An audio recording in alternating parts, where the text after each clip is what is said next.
क्या आपको भी इंडिया के इतिहास से जुड़ी माइथोलॉजी फिल्में देखना पसंद है, लेकिन आपको पता नहीं क्या देखना सही है क्या देखना गलत? चिंता मत करो, यह वीडियो आपके लिए है जिसमें मैं 10 ऐसे मूवीज के नाम बताऊंगा जिसे देखने के बाद तुम मेरा शुक्रिया अदा करोगे। तो चलो वीडियो स्टार्ट करते हैं। नंबर 10 की फिल्म एक ऐसे बंदे की कहानी है जो भगवान पर बिल्कुल भी भरोसा नहीं करता। वह एक आर्कियोलॉजिस्ट है जो केवल फैक्ट्स पर बिलीव करता है और भगवान को ना मानने की वजह से कई बार लोग उसकी निंदा भी करते हैं। लेकिन जब उसे राम सेतु प्रोजेक्ट में भेजा जाता है यह पता लगाने की राम सेतु श्री राम द्वारा बनाया गया था या फिर वह प्रकृति से बना है, इस सफर के दौरान उसे बहुत कुछ झेलना पड़ता है और किसी तरह से फिल्म के अंत में वह गॉड बिलीवर भी बन जाता है। यह फिल्म 2022 में रिलीज हुई थी, अक्षय कुमार की राम सेतु। इस फिल्म की स्क्रिप्ट बहुत ही तगड़ी है जिसमें हमें बहुत सारे ट्विस्ट एंड टर्न्स देखने को मिलते हैं एंड इसकी एंडिंग बहुत ही ज्यादा सरप्राइजिंग है जो अक्षय के कैरेक्टर को भगवान पर बिलीव करने के लिए मजबूर कर देती है। वैसे यह बॉक्स ऑफिस पर कमाल नहीं दिखा पाई थी और इसे क्रिटिसिज्म भी मिला था, लेकिन यह देखने लायक है। यह कहानी एक ऑर्फनेज बॉय की है जो एक म्यूजिशियन है, लेकिन वह किसी भी साधारण मनुष्य से अलग है क्योंकि उसके पास कुछ अलौकिक शक्तियां हैं और बाद में उसे पता चलता है कि वह एक अस्त्र है, अग्नि अस्त्र। इस फिल्म में वह सबसे शक्तिशाली अस्त्र ब्रह्मास्त्र को उन अंधेरी शक्तियों के हाथों में पड़ने से रोकने का प्रयास करता है जो दुनिया का सर्वनाश चाहते हैं। यह फिल्म 2022 में रिलीज हुई थी, रणबीर कपूर की ब्रह्मास्त्र। यह फिल्म उनके लिए खास है जिन्हें वीएफएक्स वाली मूवीज देखना पसंद है क्योंकि यह इंडिया की one of the best visual movies में शामिल है जो हल्के में बट हॉलीवुड जैसा एक्सपीरियंस देती है।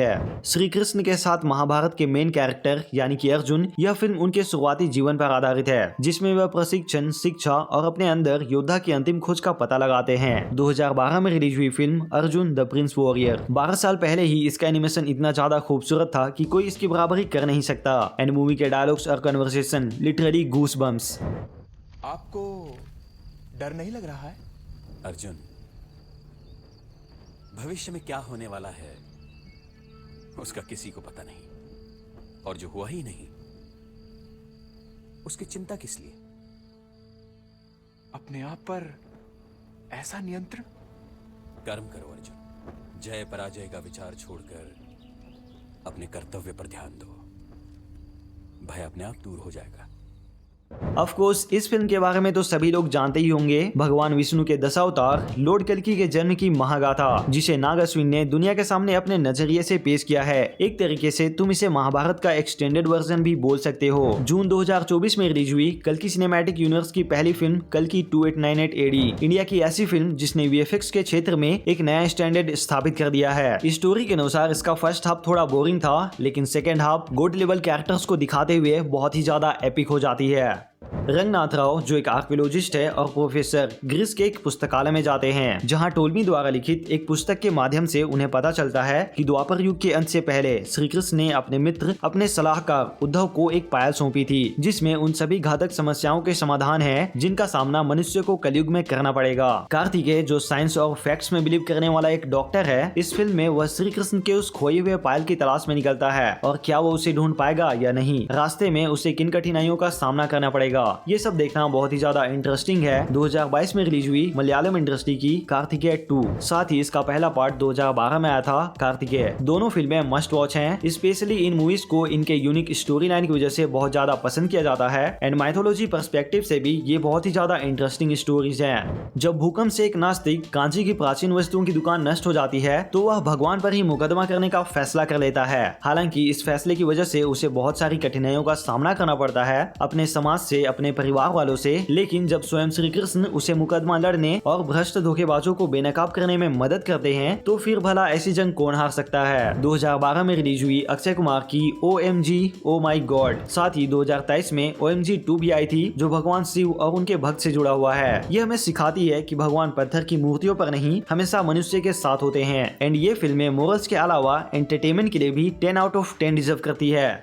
इस फिल्म में भगवान हनुमान के एक बूंद खून से बने दिव्य मणि को दिखाया गया है जिसमें भगवान हनुमान की शक्तियां हैं। एक दिन गलती से हनुमंतु नाम के एक लड़के को यह मणि मिल जाती है और धीरे धीरे उसे उसकी शक्तियों का एहसास भी होने लगता है और क्योंकि वह एक अच्छा इंसान था वह गाँव वालों की सुरक्षा करता है। जहाँ कुछ समय बाद माइकल नाम का एक दूसरा लड़का जो बचपन से ही सुपर हीरो बनना चाहता था इस मणि की तलाश में हनुमंतु के गाँव आ पहुँचता है और हनुमंतु से उस मणि को छीनने की कोशिश करता है। जनवरी 2024 में रिलीज हुई प्रशांत वर्मा सिनेमैटिक यूनिवर्स यूनिवर्स की पहली फिल्म हनुमान। और जैसा कि इस फिल्म का नाम हनुमान से जुड़ा हुआ है, इसका क्लाइमैक्स तुम्हें प्योर गूसबम्स फील करा देगा। साथ ही वह इसके सिनेमैटिक यूनिवर्स के विजन को भी दिखाता है और बताता है कि यह तो बस एक चेतावनी थी, महायुद्ध अब शुरू होने वाला है।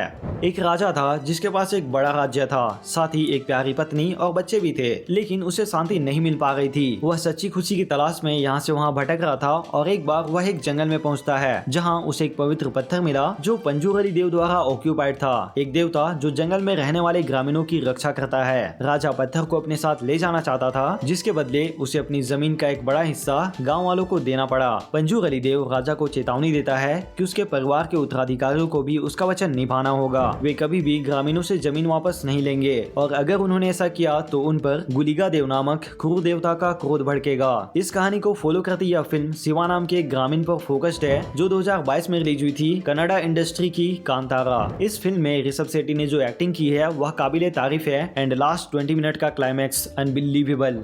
एक देवी जो अनंत सोने और अनाज का प्रतीक है और सभी देवताओं की माँ है। लालच में डूबी उसकी पहली संतान हस्तर ने उसका सारा सोना हड़प लिया, लेकिन जब वह अनाज के लिए आया तो दूसरे देवताओं ने उसे नष्ट कर दिया। देवी ने, क्योंकि वह उसकी माँ थी, अपने गर्भ में आश्रय देकर उसकी जान बचाई, इस शर्त पर कि उसे भुला दिया जाएगा। हालांकि तुम्बाड़ के वासियों ने हस्तर की पूजा के लिए एक मंदिर बनाया जिसे देवता भड़क गए और उन्होंने गांव को लगातार बारिश का श्राप दे दिया। विनायक जो तुम्बाड़ में रहता है हस्तर के बारे में पता लगाता है और उस मंदिर में जाकर अपनी जरूरत के अनुसार हस्तर से सोना चुराने लगता है। 2018 में रिलीज हुई यह फिल्म तुम्बाड़ अनफॉर्चुनेटली बहुत ही ज्यादा अंडररेटेड, एक ओरिजिनल डेफिनेटली मास्टरपीस जिसके लिए बॉलीवुड उस वक्त तैयार नहीं था। पता नहीं अभी भी है या नहीं, पर तुम इस मास्टरपीस को जरूर से देखना, strongly recommended.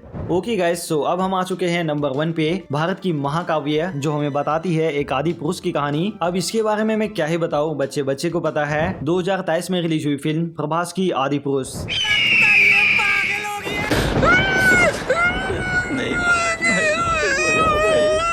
Sorry guys, number 1 की फिल्म है Ramayana the legend of prince Ram. यह फिल्म 1993 में रिलीज हुई थी जिसे जापान और इंडिया ने को प्रोड्यूस किया था एंड इसके डायरेक्टर थे यूगो साको। इस फिल्म को रामायण का अब तक का सबसे बेस्ट अडेप्टेशन माना जाता है। मैं इसकी तारीफ में ज्यादा कुछ नहीं कहूंगा, मैं चाहता हूं कि तुम खुद ही से देखो। ओके गाइस, बाय एंड ऐसे ही इंटरेस्टिंग वीडियोस के लिए चैनल को सब्सक्राइब